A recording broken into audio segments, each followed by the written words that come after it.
HearWire.com, and I'm Owen. We're at the Pitchfork Music Festival 2010. We're here with Luke and Tini from Here We Go Magic. Thanks for taking time with us, guys. Thanks for having us. So I wanted you guys to talk about, I guess, what were the radically different production environments for, Pigeons versus the album that came right before it. Well, the first album I did on a 4-track by myself. So there was a personnel difference because it was just me, and I was working on a Tascam 424 Portastudio. I don't know if you know those. And then the second record we recorded to an 8-track, which is still it was a Tascam 38 half-inch 8-track, and we bought a. I was doing everything just before on the first record. I was doing everything just in the box in the 4-track, and the second one we had the half-inch machine, and then we also got this analog board, Toft. It's called a Toft board. They're kind of like the Trident sort of remake. They're like the sort of consumer-friendly version of the Trident. Yeah. Have you ever compared that board to a Trident? Like, have you heard is it compare? I recorded my very first record ever on a Trident board, and there's a difference. Yeah. Trident is a bit more open sounding. The Toft has a very compressed sound. It's cool, but it's just like I said. It's like the consumer board. There's no bells and whistles. It's just a very simple board. Really simple EQs. Pretty good pre's in it. Well, I mean, I had assumed actually that the record was done like elsewhere, like in a studio. But so you guys kind of. And where was it recorded? In upstate New York, in East Branch, New York. We rented a farmhouse. Just brought our gear up there. In the middle of nowhere. In the middle of nowhere. Mm-hmm. Is that good for the recording process, you think, being in the middle of nowhere?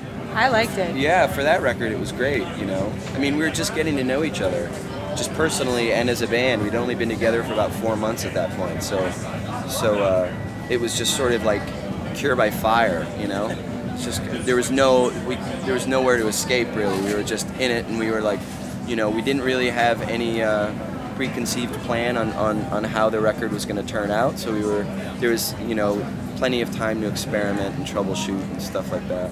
And how did the sort of band come together? Like, how did you guys meet? Okay. Well, Luke was already playing with Peter. You guys had known each other for a little while, right? Yep. And then he got offered some gigs with Department of Eagle, so to get a band together quickly. And he had already been playing with Mike previously, our guitarist. And so he came, and then there was a different keyboard player and a bassist. And then that keyboard player fell through. I was playing with another friend of ours, a mutual friend, so they came and asked me to play. And then our bassist fell through, and Jen had come to one of our shows and had really liked us.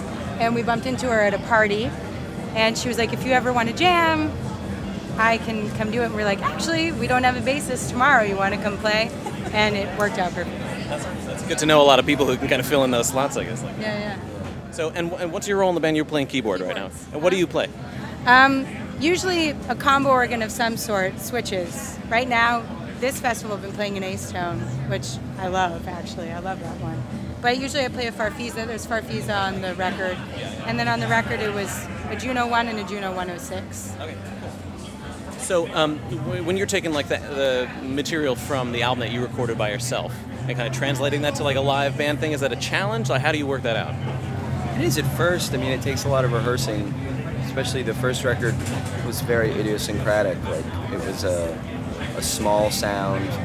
There wasn't, like, for instance, any electric guitar or bass guitar or full drums or anything on it. It was just like acoustic, that Juno 1 and like a tom basically. So it took a minute for us to sort of appropriate it into like the full band setting, but